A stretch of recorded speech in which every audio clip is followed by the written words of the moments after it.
I can't believe I'm saying this because in I Didn't Believe Him, my book, there is a scene where I'm horrified because my first grader brings home a book from school that has no words in it. And he's sort of playing a little joke on me. At this point, I realize he has no idea how to read. And he says, "Oh, Mommy, I have a favorite book. I just love it. Do you want me to read it to you?" And I get all excited because I think my son really does have the favorite book and he's going to read it to me. And he pulls out a book called One Frog Too Many, and he starts, quote unquote, reading, and there are no words. And I was just horrified. Now, in first grade, kids should not be bringing home books with no words. That should not happen. Welcome to the Teacher RockStar podcast. The podcast is dedicated to providing valuable insights, practical tips, and proven strategies to equip new teachers for success. I'm your host, Steve Hiles, educator, published author, and instructional coach. Join me in each episode as we offer a supportive platform for navigating the challenges of the teaching profession. In today's episode, we're going to be discussing why early reading skills are essential for student success with our guest, Irene Daria. Before we get into today's topic, I'd like to take a moment to share a little bit about today's special guest. Irene Daria is a developmental psychologist specializing in teaching children how to read. She has taught reading to the children of many celebrities as well as to hundreds of other children, both as a paid specialist and as a volunteer in Harlem, and has trained teachers in the science of reading. She is the author of I Didn't Believe Him, a memoir coming in August about how schools have failed to teach kids to read, and the Steps to Reading workbook series, which enables anyone to teach a child to read. She lives with her husband in Manhattan and Amagansett, New York, and is the proud mother of 2 adult sons, whom you can meet as young children in her memoir. Welcome to the Teacher RockStar podcast. I'm your host, Steve Hiles. In today's episode, we're going to be discussing why early reading skills are essential for student success with our guest, Irene Daria. Welcome to the show, Irene. Thank you, Steve. Happy to be here. Thanks for having me. Oh, you're very, very welcome. Would you like to take a moment to share your journey in education with our audience? Yes, my journey in education was quite a surprising one. I never expected to have a journey in education ever. And I'll start at the end of the story because the end of the story brings you to the beginning of the story. So the end of the story is my book, which has just been released. Congratulations. Thank you. It's called I Didn't Believe Him. And the subtitle is, and this explains my journey into education, my son told me his school wasn't teaching him to read. I told him to trust his teacher. This is the story of what happened next. So my journey in education began when that happened to my son. And like the book tells you the story of my journey in education. It takes you behind the scenes of a really well-regarded school. It shows the pain that caused my entire family, from my son who didn't learn to read. It's why early reading skills are dear to my heart, and I'm glad we're going to be talking about them in a minute. The pain my younger son felt when he wasn't learning how to read in kindergarten, my work and worry, because back then I was not yet, I am now a developmental psychologist because of what happened to my son. I went back to school and got a PhD in developmental psychology. At the time that this happened to him, I was just a mom who did not know how children learn to read at all. And so that is my journey in education. My son wasn't taught how to read in school because his school was not teaching kids to sound out words. It was using balanced literacy or 3Qing. And I ended up teaching him to read myself, delved into the research, learned about the history, and all of that is detailed in I Didn't Believe Him. But my journey began because I did not believe my son. He had a horrible kindergarten year because of it. And he finally got through to me in first grade what the problem was by holding a book behind his back, a little pattern book, and reading, quote unquote, reading the words at exactly the right time as he turned the page. So he read, a house is a home, a teepee is a home, an apartment building is a home. You can see how easy that is to memorize, right? And I realized he'd memorized all the books in his, that he was given in school, had no idea how to read. So that is my journey in education. I now own So I'm now a developmental psychologist. I own a K through 12 tutoring company in New York.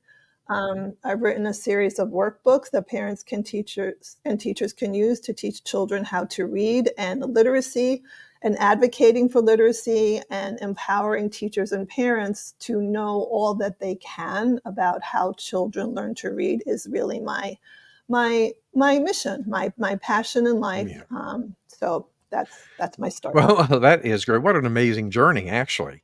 I have to ask you, Irene, what exactly do we mean by early reading skills? I mean, what are the specific components? Are you a teacher who finds yourself drowning in the challenges of classroom management? Do student behaviors leave you feeling overwhelmed and drained at the end of each day? Picture this: a classroom where your students are not just present, but fully engaged, focused, and eager to learn. Say goodbye to classroom management stress and hello to success. The Teacher RockStar Academy course is meticulously designed to equip you with the tools and strategies needed to skyrocket your effectiveness as a teacher. Curious to know if the Teacher RockStar Academy course is the missing piece in your teaching journey? If you're ready to reclaim control of your classroom and witness the incredible impact on your students, then use the link in the podcast description to learn more about this program. So early reading skills, really, it's funny, they're called early reading skills. The term really should be pre-reading skills. They're skills that you want to get into place in a child before the child is actually beginning to learn how to read. And research has identified 6 important components of that. So what those are, and many of these happen naturally in many homes. The first one, and probably, I don't want to say most important one because they're all very important, but most important for developing a child, a love of reading in a child, is fostering a love of books. The research calls this print motivation. This is a very official sounding term, but you want the child to love reading. And the way you impart love of something in a child typically is by making it enjoyable and fun for the child. So this is something that, most parents who would be listening, I think, to your podcast do naturally. Read to your child. Many parents make this a bedtime ritual. That's what we did in our home. I just have to stress, all these pre-reading skills, they were in place for my son. So be very careful. You can do everything right, and the child can still go to school and not be taught how to read with an ineffective curriculum. So I used to be a writer before I became a psychologist, published 3 books with big time publishers like Random House and Simon & Schuster, was a journalist, loved to read. My child loved to read. So the way I fostered that, and the way research says you should foster that, every night we read a story. If he loved a story, we read it over and over and over again. Do you know what I mean? It wasn't like, I know how that one ends. It's like let the child, drive what you are reading to him. Absolutely. Do include, this is jumping ahead a little bit in the development of reading, but do include nonfiction in the stories that you choose. A lot of parents typically choose only fictional stories. Choose nonfiction because that will develop a knowledge of the world, and that affects a child's reading comprehension later. But most important thing, read with your child and make this a time of warmth and joy. Do not make this. And teaching is and can be joyful. I don't mean to make it sound like teaching a child something isn't enjoyable, but do not make this bonding, lovely time with your child a lesson.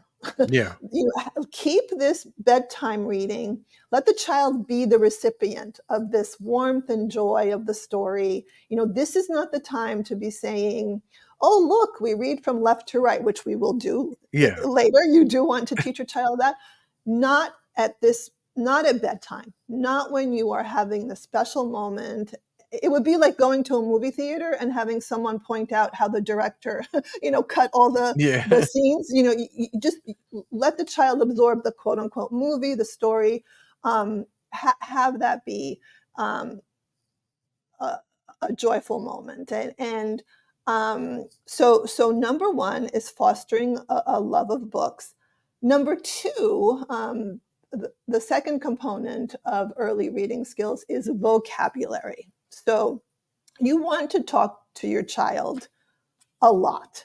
And again, I'm tempering everything a little bit because I have seen what happens. I saw when I was going for my degree, we would have parents calling the psychology office asking what they can do to cognitively stimulate their toddlers. And we would say, Yeah.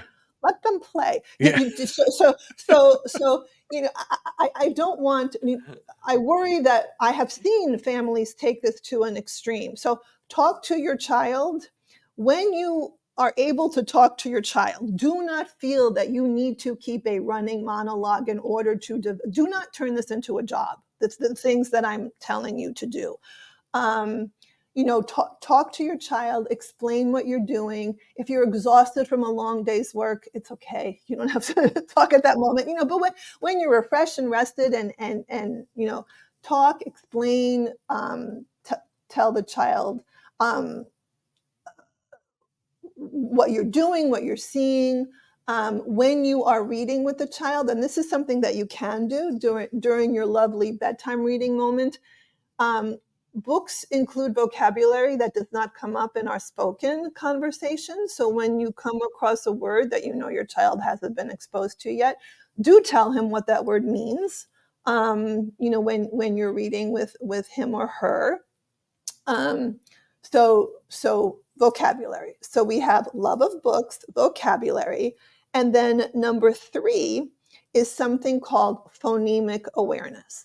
That is, the child needs to be aware of the sounds that he or she hears in spoken words. Number four, and this pairs very closely with phonemic awareness, is letter knowledge. So this is a fun way of, I'm going to give you the how-tos mixed in with the what they are, because I think it's just nice to know how to develop all of this. Phonemic awareness and letter knowledge, we're going to pair those together. It's something like, you can play a game like I Spy. I spy with my little eye something that begins, and often parents will say with the letter T. Don't do that. Don't say with the letter T. Say, I spy with my little eye something that begins with the T sound. You want to enunciate the sound that the letter makes. That's the phonemic awareness, the awareness of the sound. And then plan to, okay, today we're going to play this game with letter T, or today we're going to play this game with letter M. Have the letter written on a card. So when you say, I spy with my little eye something that begins with the T sound, you're going to hold up the card that has the letter T written on it. So the child pairs that sound with the letter. Something else that's very important, parents and teachers do this all the time, all the time. They will teach children the sounds that letters make without ever explaining to the child what letters are. They will say, oh, A makes the A sound. And some children will accept this, right? They'll be like, okay, this symbol that my teacher wrote, this squiggle, that's an A, and that letter says A. Other children will think to themselves, that doesn't make any sound. That's just something that my teacher wrote on the whiteboard. What is she talking about? And they don't really get it. This is a function research shows of something called information processing. We all fall in the world, in human nature and human psychology and makeup. We all fall on a continuum of various skills or methods of doing things. And with information processing, kids are either, they need to go, it's sort of holistic, or analytical, where you need to go step by step. If someone is holistic, they're like a big picture learner and they will intuit things and just go with the flow. If someone is a little picture learner, that's a layperson's term, they need to have everything explicitly spelled out to them. So you want to come right out and say to a child, in the old days, people just talked, they didn't write things down. And, someone then came up with the idea of writing down what we were saying so that, people began traveling and going places and they wanted to share stories with other people and be able to write things down. So we came up with letters that stand for the sounds that we make when we speak. Really explain to a child what letters are. So I spy with my little eye, something that begins with a T. You hold up the T. You're teaching two things at the same time. You're teaching them to hear the sounds, individual sounds, at the beginning of a word at first. Later on, you move on to the end of the word, and then you can move on to the beginning of the word. The middle of a word, like k, at. Always pairing the sound with the visual representation of the letter. Okay, and then 5 and 6. I know I'm throwing a lot of stuff at everybody, but is this all right, Steve? Yeah, absolutely. Everybody's with me? Okay. Number 5 is what research calls print awareness. You want kids to be aware of how books work, that they go left to right, that you read left to right, that you're holding it, which way is upside down and the front cover, the back cover. This is something that you can explain to your child before you start reading to him or her at bedtime. You're going to have to explain this once or twice. This isn't something you're going to do over and over again. So you decide, when the best time to do this is. And as your child gets older, I'm talking about, the beginning readers, as they get older, as they are, watching the page more closely in the beginning, your child is just going to be looking at the pictures and not looking at the words. As they begin looking at the words, you can use your finger to show, what words you're up to, what words you're reading. And then number 6 is what's called narrative skills, the ability to tell a story.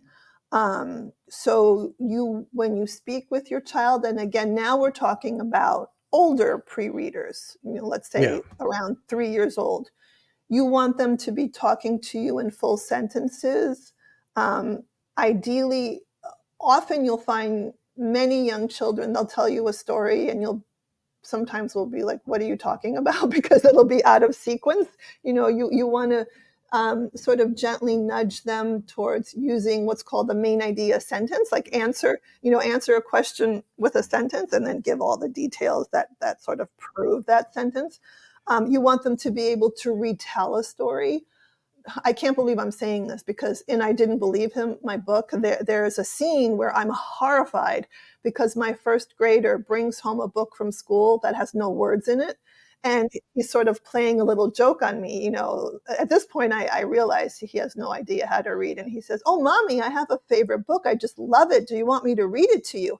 And I get all excited because I think my son really does have a favorite book and he's going to read it to me.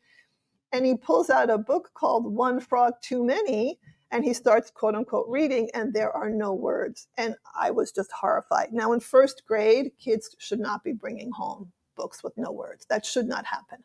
But preschoolers, little kids, absolutely, you can get those stories that are just visual and it's clear what's happening. The story is progressing, and you can have your child tell the story of what he or she sees happening in the pictures. And that will help develop narrative skills, the ability to tell a story. So All right. that was a lot. Well, I'm sure they'll have some golden nuggets there for sure. Well, let me ask you this: and why are early reading skills so crucial for a child's overall academic success? Then, because they set the stage. Reading is imperative to success in any aspect of school and life, especially as we get more technological and everyone's texting and emailing and nobody calls anybody anymore. But they set the stage for success. They set the stage. When a child begins kindergarten, a child should know the sounds of all the upper and lowercase letters. And if they don't, often they will feel behind their peers. Parents, I can tell you, from what I'm seeing, being out in the world and doing what I do for a living and talking about my book now, a lot of parents are really proactive about working with their children at home. Um, I'm not saying everyone needs to be teaching their child how to read at home, but you want to make sure your child's preschool, because most kids go to preschool now. You want to make sure your child's preschool is teaching these skills. And if they're not, it's not so easy to change a school. You want to be doing it yourself so that your child starts school feeling confident and walks into kindergarten understanding what letters are, understanding what it means that letters make their sounds, being ready to learn how to sound out words. And I've witnessed what happens when children are behind, are not ready. They especially if phonics is not taught in a systematic, explicit way in the classroom, will fall behind and they will tune out to what's happening in the classroom. Math relies on being able to read. You have word problems. Science, you have to, read history. It's reading is the name of the game in school. So you want Absolutely. to. Absolutely. Now, what I want to ask you next, I know I've talked to people in the past, Irene, that said, well, we're teaching, I think our kids should just play and not worry about stuff. And we're trying to put all this stuff on them at such an early age. So this leads me to this question. What age should parents and educators start focusing on developing reading skills? I mean, some people think, well, it's 2 years old. That's too young, or we should wait till they get to preschool age, 4 year. I mean, yeah, 4 and 5 years old. I mean, what's your sense on that? Well, this is what I mean by I don't want it to turn into a job for anyone, not for the parent and not for the child. But you definitely, these are things that parents do naturally. Most parents who are listening, I think, to your podcast, read to their kids. They talk to their kids. They explain things to the kids. So these are things that happen naturally at home. What does not happen naturally at home is the phonemic awareness part, the knowing the letters. And I would say start that at age definitely by 4. You can start it sooner, but definitely by 4, because by 5, you want that to be in place for your child. I was one of those people, and I was getting a PhD in developmental psychology, mind you. It is absolutely correct and true that children should be playing. They should be playing. They should be socializing with other children, because that's very important for school too, to be Hmm. able to get Oh, along with absolutely. other kids. Yeah. And they need to enjoy their childhoods. They learn about life through play and through imitation. So absolutely 100%. But doing these little pre-reading skills will not take away from play. I'm not saying spend an hour and a half every day doing this with your child. We're talking 5 or 10 minutes. Yeah. Right. Add it into a day where you work on this with them. And I was one of those parents that did not. My son started kindergarten not knowing the sounds of all his letters. He was one of the few in his class who didn't. His preschool teacher wanted to work with him on letter sounds. She babysat for him. And I said, no, I just want him to play. A PhD student in psychology, right? But don't make my mistake. Don't put your kid through what I put my kid through. And really make sure that this is in place when he starts kindergarten. Okay. All right. Now, can you tell us what are some effective strategies for teaching? I know you shared the phonemic, sounds and letter combination, but is there anything else in terms of strategies to teach early reading skills to young children? Make it fun. we were talking about how important play is. Making it fun is imperative. When the child's had enough of, well, this never happened in our home actually, but if you're ever reading a story and the kid says enough, stop. Yeah. Usually it's mommy read more, right? But make it fun. That's why I spy with my little eye. That's a Yeah. game. Yeah. You're not sitting with a notebook teaching. You're playing. Or you can play. Another game that I love is, when you hide something and then you tell someone hotter or colder if they're looking for it, and you say hot, hot, hot, that they're getting close to it, or cold, cold, cold, they're far away from it. You can do that with letter sounds. You can hide the letter M, right? And then you make the sound of the letter as they get closer to it, you get louder. So, right? And if they're far away, quiet. So they love that game, by the Yeah. way.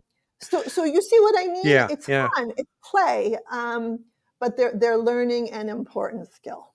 Okay, that's great. So basically, to kind of recap what you said is before a child goes into preschool, they should know or have an awareness of phonemes and the letters that are tied to them. Would you Be- say Before they go into kindergarten. before they In go into kindergarten? Okay. in preschool, they ideally will be working on this. My son, in hindsight, was one of those kids where the teacher was teaching letters and they were making fish for the letter F. He brought home this Yeah. gigantic binder at the end of the year of all his letter projects. He had no idea what the teacher was talking about.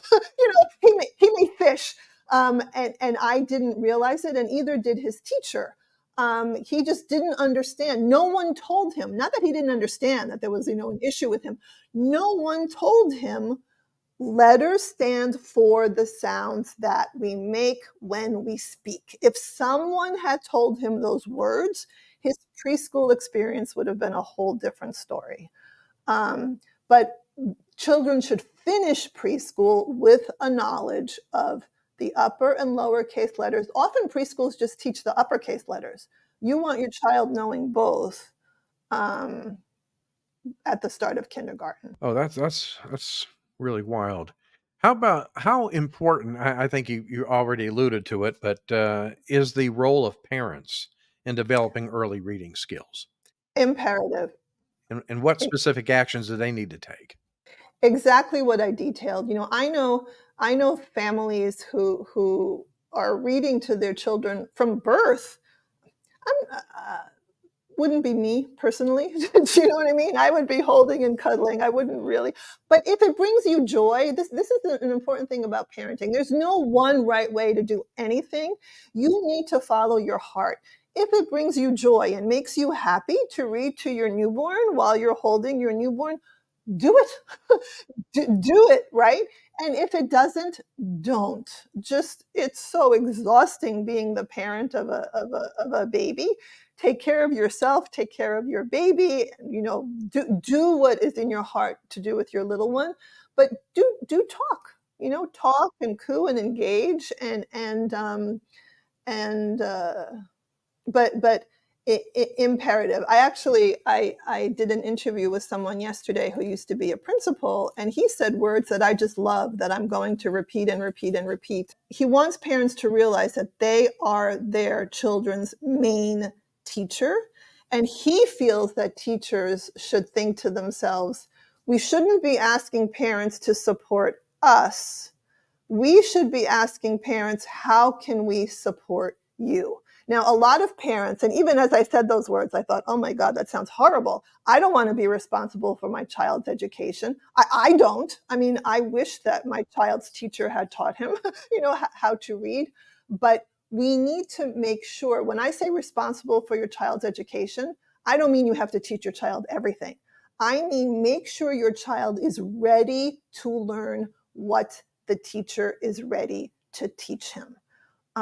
So does that make sense? I want to repeat that. So a parent's role is make sure your child is ready to learn what the teacher is ready to teach him. And your child may have gone to a fabulous preschool And you may not have needed to do anything with letters at home with the child because the preschool did it all. Great. but but it may not have happened. And if you as the parent don't do it, no one else is going to do it, right? Yeah, absolutely. Absolutely. Well, let me ask you about this. Excuse me. The importance of fluency. Uh, what are your sense on having your child, you know, or having a child, read uh, text just to get that fluency going? Well, that is no longer pre-reading. That is actual reading, and fluency is considered one of the 5 pillars of effective reading instruction that was identified by the National Reading Panel 24 years ago already. It's now part of what's known as the science of reading. That is really spreading like wildfire, thank God, throughout much of the country, and many teachers are becoming aware of how important these 5 components are. 2 things that we talked about: phonemic awareness, the sounds we hear; phonics, the ability to sound out words; vocabulary, which we also talked about; actually, comprehension, which we talked about. And good point, Steve. I did not mention fluency, but that's for older readers who can read. Fluency is very important because an example of lack of fluency is sometimes kids don't stop at periods, they just keep going. That completely changes the meaning of the 2 sentences that are side by side. And then they're like, huh? Hopefully they're like, huh? That they don't know what they read. Sometimes they just keep going and they really don't know what they read. So it's important for a child to be able to read naturally and fluently. Yes. Okay. All right. Outstanding. Irene, what is, if you had to, probably many things, but if you had to just pick one thing, what would be your biggest takeaway that you'd like to share with our audience, which is primarily new teachers, but, for teachers in general? Read about the science of reading. Go online and do your own research. It is very unfortunate that schools of education have been training teachers to teach reading incorrectly for decades, and many teachers are now aware of it. They've created Facebook sites with names like The Science of Reading, What I Should Have Learned in College. Teachers are writing, open letters to the deans of their universities. Um, some universities are making changes. Columbia University shut down Lucy Calkins' department that created the units of study curriculum. I mean, we had an Ivy League university churning out teachers who were trained to teach reading incorrectly. I mean, it's just been a travesty and tragedy what's happened to children and to teachers. Teachers were as much victims of what happened to my son as the children were, because teachers, God, my hat goes off to teachers. They are the heroes. It is so difficult, I think, to be a teacher, to manage a classroom, to engage a classroom, to motivate a classroom, and to instruct a classroom. That's like, It's a tough, tough oh job. my God. Yeah. And every teacher wants to teach effectively. No teacher wants to teach ineffectively, Right. right? So Google the science of reading. This is not a plug for my book, but it is a plug for my book. Read my book. I didn't believe him. It gives the entire history of reading instruction in our country, starting with Horace Mann, who is the father of public education and who established the first teaching institution in our country. And from the beginning, from that very first teaching institution, the teaching of reading was taught incorrectly. Horace Mann did not like phonics, believed children should memorize whole words. And any teacher in a classroom can tell you that falls apart for any kid when they reach 3rd grade if they have not been taught how Yeah, to sound out. exactly. I do believe that children they need to learn to read by 3rd grade. I mean, you learn to read and then read to learn from above 3rd grade on. And, it's really sad, Irene. I know when I was in a classroom, of course, I typically taught 4th and 5th grade, and I typically would get kids, I'd get lots of children that can barely read on grade level. And it was just disheartening, It's really, was disheartening. So, but, you push forward and do the very best that you can, but, yeah. Phonics, those kids, it's an issue schools are becoming aware of. Those kids need to be taught phonics. Mm. They need to go back and learn what they were not taught when they were younger. Yes. Yes. There's many strands to the science of reading. As a matter of fact, I've done a podcast on that, science of reading. Very, very crucial, to say the least. Okay. So, Irene, how can folks connect with you? And obviously, I know you got a new book. It's out. So please share. So I didn't believe him. Tells the story. It has the three prongs to it. It takes you behind the scenes of a very well regarded school and shows you exactly what teachers were doing wrong. Well-intentioned, kind teachers. People say to me, "Aren't you angry with them? Aren't you angry with what they did?" And I say, "No, they were doing what they were trained, to do." But what a tragedy. But you'll see exactly what happened. There's some early reviews have come out, and one former teacher who now makes materials for teachers to use in their classroom said, she found the book both horrifying and inspiring. Horrifying because she saw herself in the teacher. She saw herself using those balanced literacy methods, which she now knows didn't work. Some things in balanced literacy, like read alouds, are great, Yeah. but just doing a little sprinkling of phonics here and there, not a good idea. Right. Right.